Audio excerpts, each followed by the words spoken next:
Hello guys, English spoken के पहली class में आपका स्वागत है। क्लास स्टार्ट करने से पहले एक सवाल है, बताइए अंग्रेजी में अल्फ़ाबेट कितने होते हैं?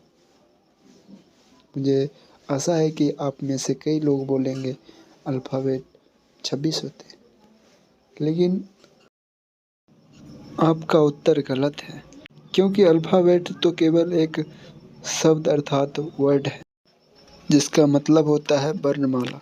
अल्फ़ाबेट तो एक ही होता है, उसमें 26 अक्षर अर्थात लेटर होते हैं। अंग्रेजी वर्णमाला में कुल 26 अक्षर या वर्ण होते हैं। ध्यान दें, अक्षर या वर्ण को इंग्लिश में लेटर कहते हैं, जो इस प्रकार है: ABCDEFGHIJKLMNOPQRSTUVWXYZ। इन 26 वर्णों को दो प्रकार में बांटा गया है: स्वर अर्थात वोवेल और व्यंजन, जिसे इंग्लिश में कॉन्सोनेंट कहते हैं।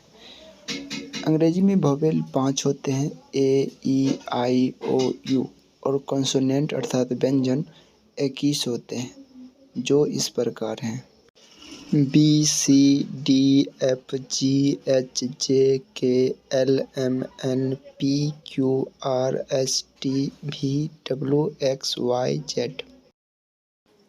जबकि हिंदी वर्णमाला में स्वर की संख्या 11 होती है।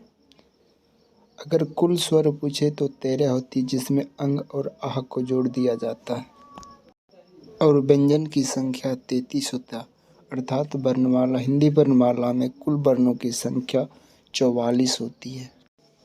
ध्यान दीजिए, ये जो एक्स्ट्रा आपको दिख रहा है, ये व्यंजन को सूचित करता है। व्यंजन में अ हमेशा छिपा हुआ रहता है, इसलिए यहाँ पर ए आ गया। अंग्रेजी वर्णमाला में 26 लेटर को दो प्रकार से लिखा जाता है: अपर केस अर्थात कैपिटल लेटर, जिसे बड़े वर्ण कहते हैं, जो इस प्रकार हैं, और लोअर लेटर अर्थात स्मॉल लेटर, जिसे छोटे वर्ण कहते हैं, ये इस प्रकार हैं। ध्यान दीजिए, कौन सा लेटर का उच्चारण कैसे होता है, ये हमें पता होना चाहिए, जिससे हमें आर्टिकल पढ़ने में अत्यंत सुविधाजनक होगी। और कभी कभी द को द, कभी दी पढ़ा जाता है। इसकी जानकारी प्राप्त करने के लिए लेटर का सही उच्चारण आना अत्यंत आवश्यक है।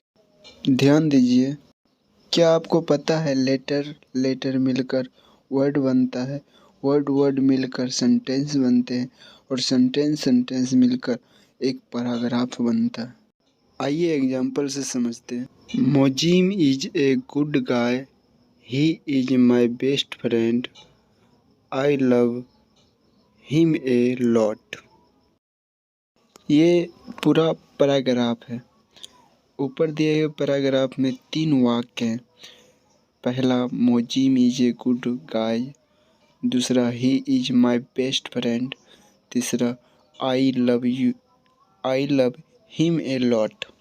और इस तीनों वाक्य में 15 शब्द हैं और 43 अक्षर हैं, जो नीचे इस प्रकार है: Mojim good, is friend, him is guy, my I a he best love lot. आज के लिए इतना ही।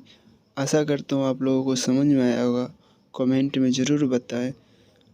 चलिए अगले क्लास में मिलते हैं। Thanks for watching.